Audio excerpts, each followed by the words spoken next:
कर्मनाशा नदी और गंगा नदी के संगम स्थल बिहार के चौसा नामक स्थान जो कि बक्सर में पड़ता है, वहाँ पर 26 जून 1539 ईस्वी में हुमायूं और शेर शाह सूरी के बीच संग्राम छिड़ गया। शेर शाह सूरी ने 3 ओर से मुगल सेनाओं पर आक्रमण कर दिया। यह आक्रमण इतना आकस्मिक था कि जीवन रक्षा के लिए मुगल सैनिक इधर से उधर भाग खड़े हुए और लगभग 7000 मुगल सैनिक और सरदार मारे गए। हुमायूं बड़ी मुश्किल से एक भिश्ती की मदद से नदी तैरकर अपनी जान बचा सका। बाद में हुमायूं ने उस भिश्ती को एक दिन के लिए राज सिंहासन भी दिया, जिसका जिक्र मैंने शेर शाह सूरी के जीवन गाथा में की है। चौसा के युद्ध में असफल होने के बाद हुमायूं जैसे तैसे 40,000 सैनिकों की टुकड़ी इकट्ठा की और शेर शाह का सामना करने के लिए पूर्व की ओर बढ़ा। इसी समय कामरान की 10,000 सैनिकों की लड़ाका फौज आगरा में उपस्थित थी, लेकिन उसने हुमायूं की सहायता करने से इनकार कर दिया, क्योंकि उसे शायद डर था कि शेर शाह सूरी बहुत ही निपुण और साहसी शासक है। खैर, कन्नौज की लड़ाई 17 मई 1740 ईस्वी को हुमायूं के भाग्य की पूर्ण परीक्षा थी। बिलग्राम में 17 मई 1740 ईस्वी को शेर शाह और उसकी सेना ने मुगलों पर आक्रमण कर दिया और अपने से कई गुना बड़ी मुगल सेना को हरा दिया। बड़ी सरलता से आगरा और दिल्ली पर अधिकार कर लिया। यह लड़ाई शेर शाह सूरी और हुमायूं के बीच की अंतिम लड़ाई थी।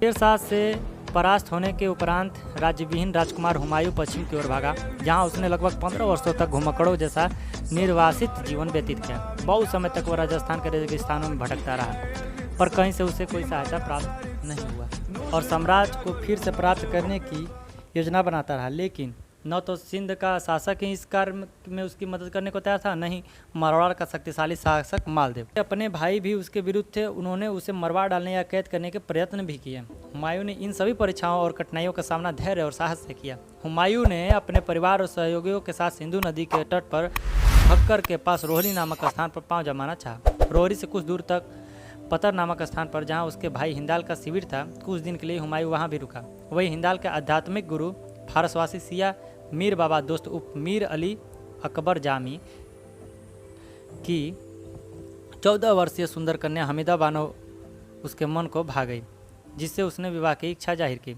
हमीदा की सगाई हो चुकी थी, लेकिन हिंदाल की मां दिलवार बेगम के प्रयास से 29 अगस्त 1541 को हुमायूं और हमीदा बानो का विवाह हो गया।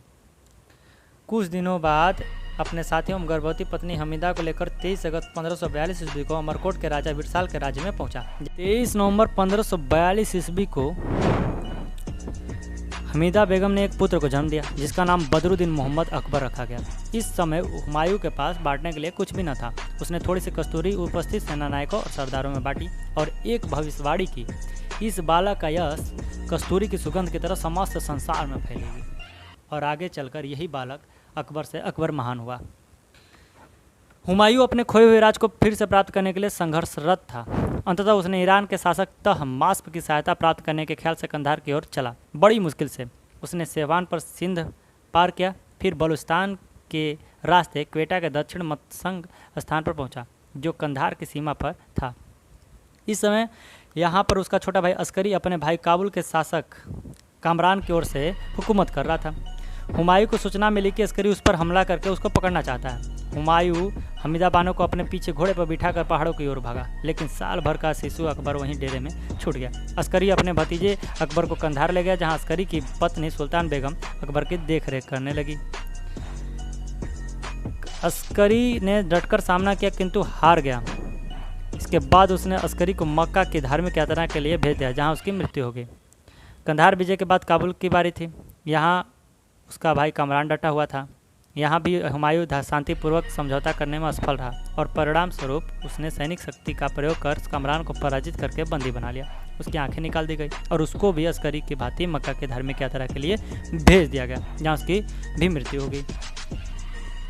1554 में शेर शाह के उत्तराधिकारी की मृत्यु पर हुमायूं ने सूरी साम्राज्य में व्याप्त अशांति और अव्यवस्था का लाभ उठाने का निश्चय किया। 5 सितंबर 1554 ईस्वी में हुमायूं अपनी सेना के साथ पेशावर पहुंचा और फरवरी 1555 में उसने लाहौर पर अधिकार कर लिया।